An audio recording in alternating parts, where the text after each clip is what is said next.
Yes, alright. Nkulamusizaako nnyo mukwano gwange najjo sinza obanga otuuliriza weebali kwekuumira ku mayengo gano aga UG Update TV era nga okola kyamaanyi nnyo okwekuumira ku mayengo gano.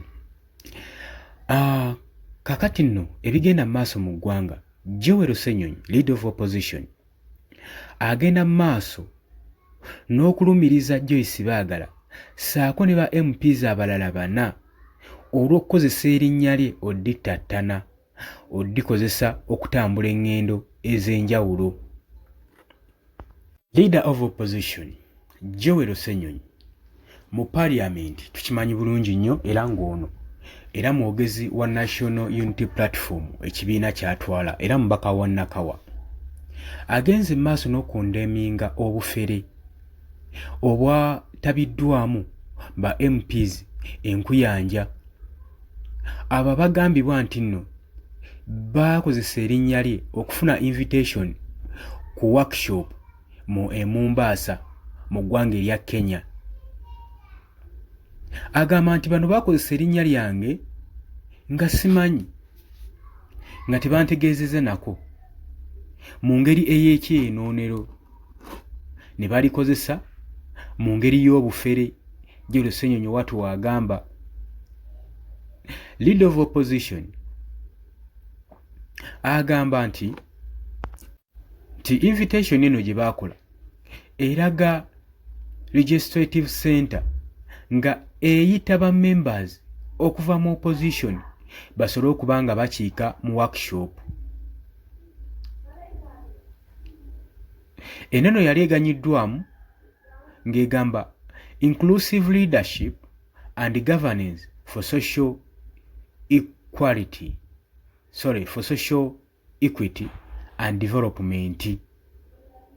Gwe mulamwa ogwali ku attendinga mu kibuga Nairobi. Guno nno omulimu gwali guganyuddwamu nga kugenda kubeerawo ng'ennaku z'omwezi 18 na 31 paka nga 31 mu mwaka guno gwa 2025 eri ku Sia Rock Hotel Mombasa. Ba MPs babuuziddwa ebibuuzo omwo nga mw'ogatta Joyce Baagala, Kakembo Michael, Juliet Kakande, Lumu Richard ssaako ne Najjuma Sarah nga bababuuza ekigendererwa eky'okukozesa erinnya lya Joel Ssenyonyi okusobola okulaba nga basiwalinga invitation yaabwe wabula tebazzeemu. Okusinziira ku Joel Ssenyonyi agamba nze nali sina kye mmanyi ku invitation eyo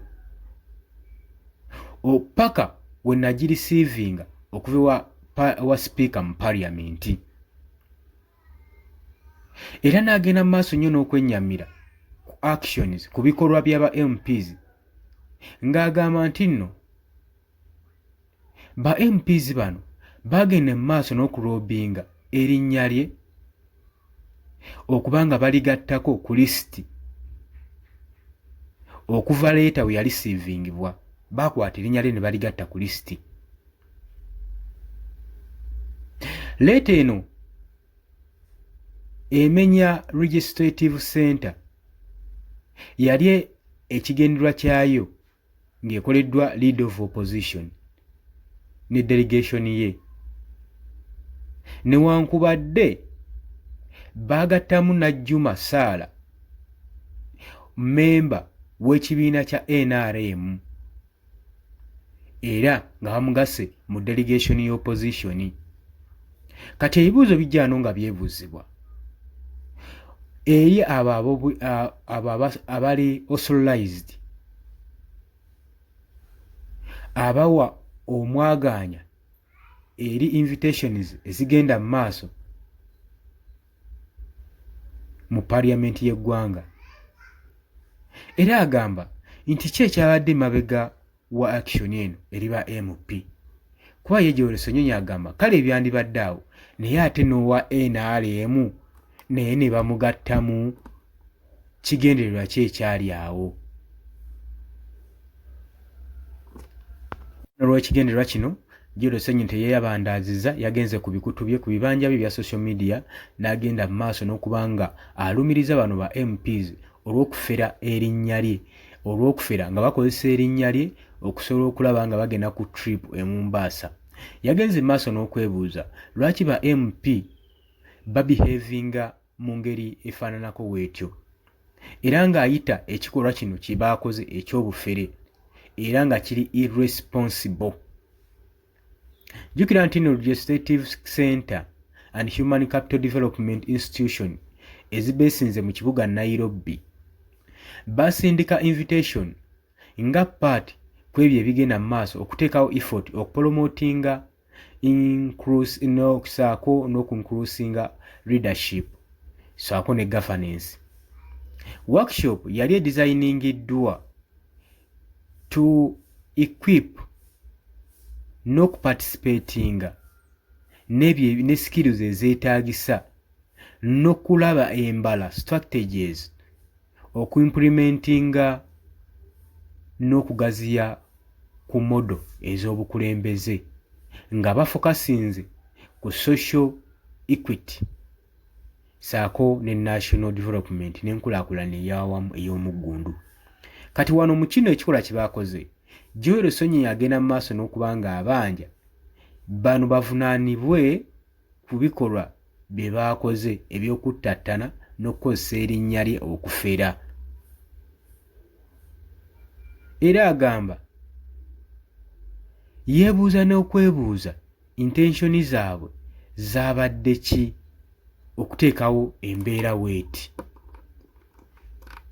Kakati wenjogerera ba MP bano tebannaba kubanga bavaayo kwewozaako ku kikolwa nga kino era ne Speaker wa Parliament twewuunya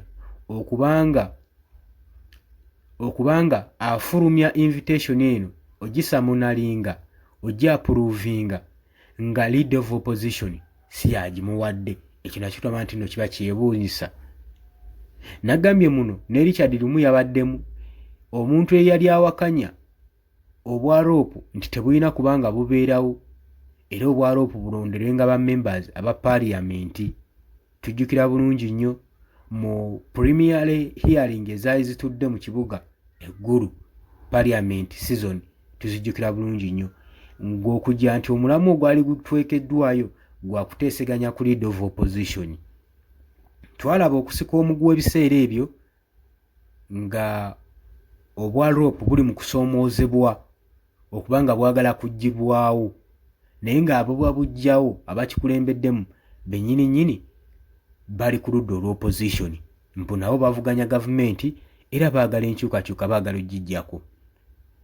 Wamma oli ku UG Update TV ku wadde osinza oba ng'otuudiza gwatanatwengako kkirira wansi waliwo ekigambo subscribe kikooneko obeere ng'otwegattako. Mbaagaliza olunaku olulungi mweraba.